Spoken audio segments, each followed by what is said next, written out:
नमस्कार, मैं हूं आपके साथ कविता राणा। इन दिनों नेता विपक्ष का जोश हाई है क्योंकि एक लंबी डिमांड के बाद अब जाकर मानसून सत्र में ऑपरेशन सिंदूर पर बहस छिड़ी है और इसी बहस में विपक्षी ताकतें मोदी 3.0 पर हमलावर है। तभी तो सोचिए, रक्षा मंत्री राजनाथ सिंह के भाषण के बीच खड़े हुए राहुल गांधी ने ऑपरेशन रोके जाने का कारण पूछ डाला।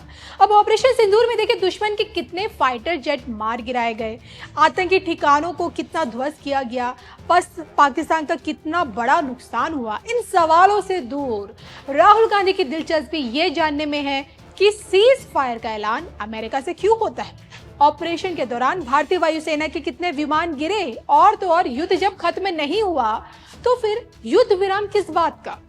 राहुल गांधी के इन्हीं सवालों से देश का राजनीतिक माहौल इस वक्त बहुत ज्यादा गरमाया हुआ है, क्योंकि विपक्ष के यही सवाल मोदी सरकार को बेतुके लग रहे हैं। हालांकि इन्हीं सवालों का मुंह तोड़ जवाब देने जब देश के प्रधानमंत्री नरेंद्र मोदी संसद में उतरेंगे तब का माहौल देखने लायक होगा। फिलहाल तो राहुल गांधी का जोश चर्चा का विषय बना हुआ है। आलम यह है कि अपने इसी जोश में उन्होंने उन 22 बच्चों को गोद लिया है जो पाक गोलाबारी में अपने माता पिता को गंवा चुके हैं। इन 22 बच्चों की शिक्षा का पूरा खर्चा उठाने की जिम्मेदारी राहुल गांधी ने खुद से ली है, लेकिन क्या देश की जिम्मेदारी उठा पाने में वो सक्षम है?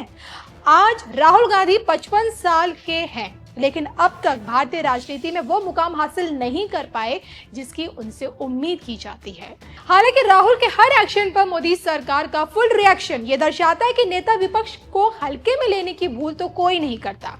और ऐसे में साल 2042 तक संकटा योगिनी से गुजरने वाले राहुल गांधी का राजनीतिक भविष्य क्या कहता है?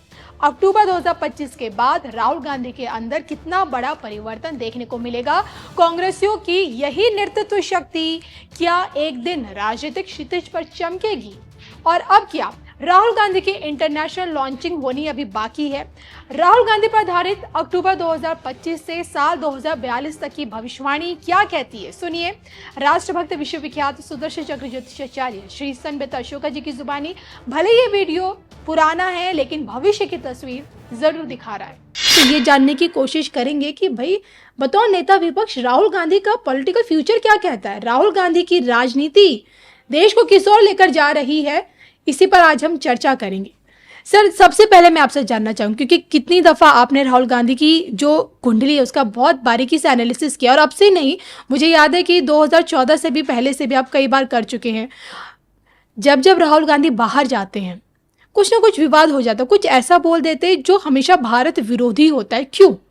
उनकी जुबान पर ऐसा कुछ बैठा हुआ है जो बोलना कुछ चाहते हैं और वो कुछ जाता है। देखिए, राहुल गांधी जी की कुंडली का जब भी विश्लेषण हुआ है जी, तो मैंने यही बोला, इनका सेकंड हाउस जो है वहां पे सूर्य मंगल योग और द्वादश भाव में शनि, ये 3 ग्रह जो हैं यही काफी हैं सल्तनत को खत्म करने के लिए।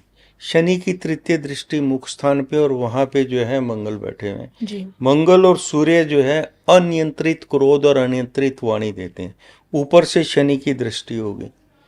तो ये 3 ग्रह जो हैं और इनका सेकंड हाउस सबसे वीक। सेकंड हाउस मीन्स मुख स्थान। तैयारी तो कुछ बोल के करें, घर से कुछ बोलने की आते हैं लेकिन निकल कुछ और जाता है। ये इनके साथ हमेशा होता रहेगा। यही ग्रह दशा इस टाइम जो है आपकी अरविंद केजरीवाल की है। उनके भी एकादश भाव में, द्वादश भाव में जो है नीच का शनि है जी, तो उनकी भी तृतीय दृष्टि मुख स्थान पे। मैंने उनके पॉजिटिविटी के कॉम्बिनेशन परमुटेशन आपको बताया किस कारण जो है वो 2 बार सत्ता पे आरूढ़ रहे, अब नहीं होंगे। राहुल गांधी जी का जो ये कॉम्बिनेशन है शनि सूर्य मंगल वाला मुख स्थान वाला जी, इसके कारण ये जब भी कभी भी कुछ बोलेंगे तो उसका जो, ये अपनी तरफ से तो बहुत पॉजिटिव बोलते हैं लेकिन सामने जो ही गॉट परसीव्ड रॉन्ग, इनकी अपने दिमाग से गलत नहीं बोलना चाहते, लेकिन 12th आवर में स्लिप ऑफ टंग के कारण जो है ये सारा गेम इनका पलट जाता है। दूसरा, इनकी कुंडली में देखिएगा दशम भाव पे राहु बैठे हुए हैं और राहु शनि की राशि में जी। शनि की राशि में राहु होने के कारण और नवेश और दशमेश, ये दोनों जो हैं शनि होने के कारण और शनि नीच राशिस्थ होने के कारण जी। और इनकी राहु की महादशा जो है 11/9/2024 से शुरू हो चुकी है, जो 11/9/2042 तक रहेगी। ये कुछ भी कर लें, कुछ भी कर लें, इनको आने वाले 18 साल तक कहीं से भी सत्ता सुख नहीं मिलेगा। इनका कर्व ऊपर नीचे जा सकता है, अप्स एंड डाउन आएंगे, कर्व ऊपर नीचे जा सकता है, लेकिन थ्रोन, सत्ता सुख, कुर्सी का सुख जो है इनको इनके भाग्य में कहीं से नजर नहीं आता। ये आपकी बहुत बड़ी भविष्यवाणी है, क्योंकि राहुल गांधी के नेता विपक्ष बनने के बाद 4 जून की तस्वीर के बाद कांग्रेस ने तो ख्वाब सजा रखे शुरू कर दिए थे कि भाई राहुल गांधी प्रधानमंत्री भी बनेंगे, क्योंकि 99 सीटों पर अटकी कांग्रेस को राहुल गांधी ने एक ऐतिहासिक जीत भी बताई थी। मैं आपसे ये भी जानना चाहती हूँ कि राहुल गांधी के अंकल हैं, अंकल सैम, आप जानते होंगे सैम पिट्रोडा, कई दफ़ा एक चर्चित चेहरा है, विवादों में भी रहते हैं। अमेरिका से ही जहां राहुल गांधी बात कर रहे थे वहीं से वो भी, उन्होंने भी बोला कि राहुल गांधी पप्पू नहीं है, वो डीप थिंकर हैं, जो भी चीज़ पे बोलते हैं गहराई से सोच समझ के बोलते हैं। इस पर आपका रिएक्शन जानना चाहूंगी। देखिए, राहुल गांधी जी को कई बार रीलॉन्च किया गया, तो सबसे बड़ी चीज जो है, रीलॉन्च से पहले जिस प्रोडक्ट को आप ब्रांड बनाना चाहते हैं उस प्रोडक्ट में दम होना चाहिए, उसमें क्वालिटी होनी चाहिए, उसमें स्वाद होना चाहिए, सामने वैसी एक्सेप्टेंस होनी चाहिए जी। मैं इनकी कुंडली से बताता हूँ, इनका सेकंड हाउस इतना वीक है कि इनके पद संभालते ही पार्टी प्रेसिडेंट का पार्टी में फंड्स का इनफ्लो भी बहुत कम हुआ होगा। इनका सेकंड हाउस, इनका फोर्थ हाउस, इनका 11th हाउस और इनका 12th हाउस, ये सब वीक हैं। अच्छे खानदान में पैदा होने के कारण और सप्तम भाव में जो आपका चंद्रमा बैठा है जी, उसके कारण इनको ये जो चीजें मिल रही हैं, राजनीति विरासत में मिल गई। हाँ, ये जो है इनके, क्योंकि इनके 10 में से 4 ग्रह तो केंद्र में है, बुध, जी केतु, चंद्रमा और राहु, ये केंद्र में है। जी। लेकिन राहु जो है ये आपका कुंभ राशि का राहु सही नहीं माना जाता। जी। राहु जो है सिंह राशि का अच्छा माना जाता है, ये उसके बिल्कुल अपोजिट है।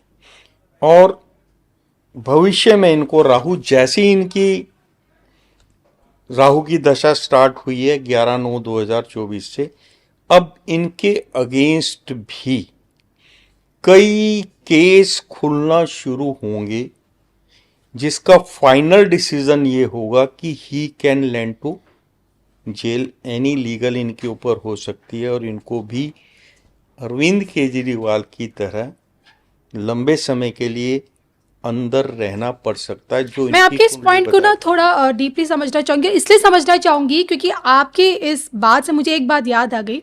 सुब्रमण्यम स्वामी जो अभी भी राहुल गांधी की दोहरी नागरिकता पर अटके हुए हैं और कोर्ट में अब एक बड़ा फैसला भी आया है कि अब वो इस पर सुनवाई की जाएगी राहुल गांधी की दोहरी नागरिकता पर। और अगर इस पर सुनवाई होती है और राहुल गांधी अगर इसमें अपना पक्ष रखने में कहीं कमज़ोर होते हैं और सुब्रमण्यम स्वामी अगर जीत जाते हैं तो राहुल गांधी से भारतीय नागरिकता छीनी जा सकती है।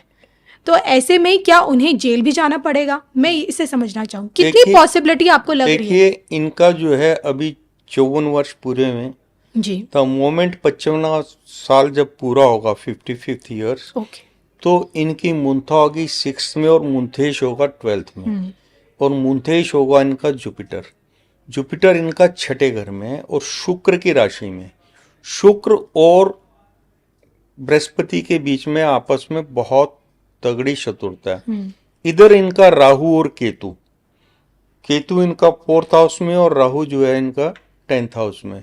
राहु केतु और शुक्र और बृहस्पति के कारण इनको जो है, इनका आगे समय जो है जी। वो ठीक नहीं है।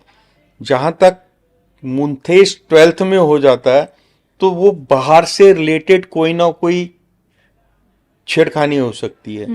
राहु इनका ठीक नहीं है और इधर इनकी जो योगिनी है वो संकटा चल रही है जो 2028 तक रहेगी। 28 के सितंबर तक इनकी संकटा योगिनी रहेगी, जिसके कारण अभी तो कुछ समय इनका ठीक चलेगा, लेकिन अक्टूबर 2025 के बाद जो आपने पूछा है दैट विल बी मेटेरियलाइज। मतलब 2025 अक्टूबर 2025 के बाद जो आपका प्रश्न है वो मेटेरियलाइज होगा। रीजन जो है, इनका जन्म जो है राक्षसगण में हुआ है, शुभ योग में हुआ है, ज्येष्ठा नक्षत्र के चतुर्थ चरण में होने के कारण ये किसी पर भी ट्रस्ट नहीं करते।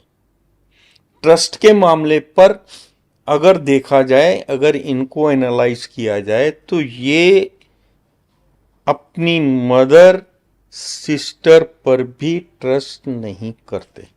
जी। कई बार ऐसा होगा इनको जो डिक्टेशन लिखवाई होगी ये उसकी अगेंस्ट बोल देते हैं। अब आ जाइए, आपने बोला कि सैम पित्रोदा बोल रहे हैं कि he is not Pappu. he is not Pappu, it is 100% true. और राहुल गांधी के लिए बहुत बड़ा प्लान बन रहा है नेक्स्ट रीलॉन्च का।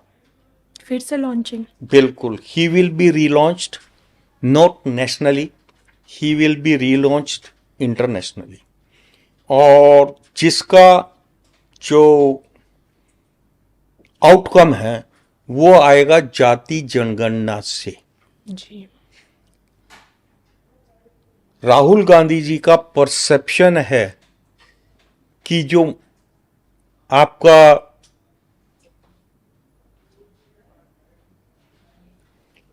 शेड्यूल कास्ट या आपका शेड्यूल राइट्स या ओबीसी जो है वो उनके साथ है, लेकिन वो माननीय काशीराम जी के आने के बाद डिवाइड हो चुका था। जी। उसके बाद जो कांग्रेस का परसेप्शन था मुस्लिम वोट्स का, मुस्लिम वोट भी आपका जो है माननीय मुलायम सिंह जी की पार्टी सपा के एक्टिव होने के बाद वो भी वहां से डिवाइड हो चुका है। अब जो है ये जातीय जनगणना जो है करवाने का जो इनका आइडिया, उसके पीछे बैक ऑफ माइंड क्या है, वो जो अंकल सैम हैं वो क्या सोच रहे हैं।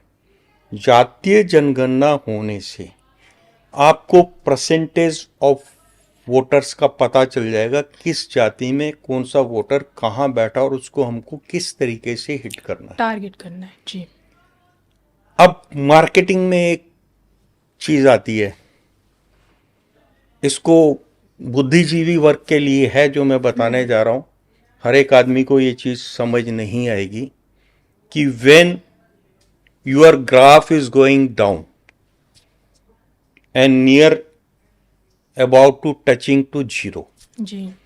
तो तब जो थिंक टैंक होता है कंपनी का, they go back to basic कि हमने ये ऊंचाई जो है प्राप्त कैसे की थी, दे वर्क ऑन दैट।